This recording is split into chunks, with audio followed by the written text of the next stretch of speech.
മതിൽ ഇത് ക്രീപ്പിൻ ഫിഗാണ്. അപ്പോൾ ഇത് ഞാനൊരു 2 പീസ് ഇവിടെ കൊണ്ടുവന്ന് വെച്ചതാണ്. ഇപ്പോൾ ഈ മതിൽ കണ്ടിട്ട് എല്ലാവരും വന്നിട്ട് എന്നോട് ചോദിക്കും ഇതെങ്ങനെയാണ് വളർത്തിയെടുക്കണേന്നുള്ളത്. അതിന് വലിയ പ്രയാസമൊന്നുമില്ല. ഇപ്പോൾ എളുപ്പത്തിൽ വളർത്തിയെടുക്കണമെങ്കിൽ ഞാനിപ്പോൾ 28 വർഷമായി ഇത് ഇങ്ങനെ പിടിപ്പിച്ചെടുത്തിട്ട്.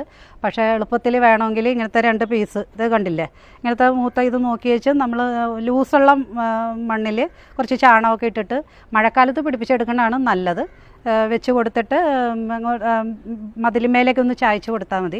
അതിന് വേണമെങ്കിൽ ഒരു സെല്ലോഫേൻ ടൈപ്പ് വെച്ച് ഒട്ടിച്ച് അങ്ങനെ കൊടുത്തു കഴിഞ്ഞാൽ പെട്ടെന്ന് നമുക്ക് ഒരടി അകലത്തിൽ വെച്ച് കൊടുത്താൽ എല്ലാവർക്കും എളുപ്പത്തിൽ പിടിപ്പിച്ചെടുക്കാം. ഇത് എളുപ്പത്തിൽ ചെയ്തെടുക്കാവുന്ന ഒരു കാര്യമാണ്.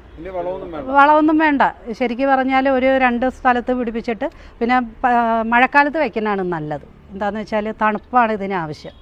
അപ്പം കറക്റ്റായിട്ട് നമ്മളൊന്ന് നനച്ച് ഒക്കെ ഒന്ന് കൊടുത്തു കഴിഞ്ഞാൽ, പിന്നെ പച്ചപ്പ് കൂടുതൽ കിട്ടാനായിട്ട് ആഗ്രഹമുള്ളവരാണെങ്കിൽ മഗ്നീഷ്യം സ്പ്രേ ചെയ്ത് കൊടുത്താൽ മതി. അത് മാത്രമേ ഉള്ളൂ. അത് ചെയ്തില്ലെങ്കിലും കുഴപ്പമൊന്നുമില്ല. ഞാൻ പിന്നെ അങ്ങനെ ഇടയ്ക്കൊന്ന് അങ്ങനെ ചെയ്ത് കൊടുക്കും.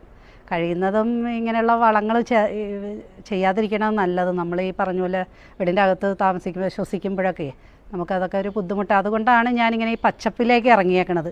ഓർക്കിഡ് കാര്യങ്ങൾ ഇതിലൊക്കെ ആണെങ്കിൽ അത് ഗ്രോത്തിനുള്ള ഇത്, പിന്നെ ഫ്ലവറിങ്ങിനുള്ള ഇത് ഒക്കെ ഇങ്ങനെ ഇടയ്ക്കിടയ്ക്ക് സ്പ്രേ ചെയ്ത് കൊടുത്തുകൊണ്ടിരിക്കണം. അപ്പോൾ അതൊക്കെ നമുക്ക് ശരിക്കും പറഞ്ഞാൽ അത് കേടാണ്. അപ്പം ഞാൻ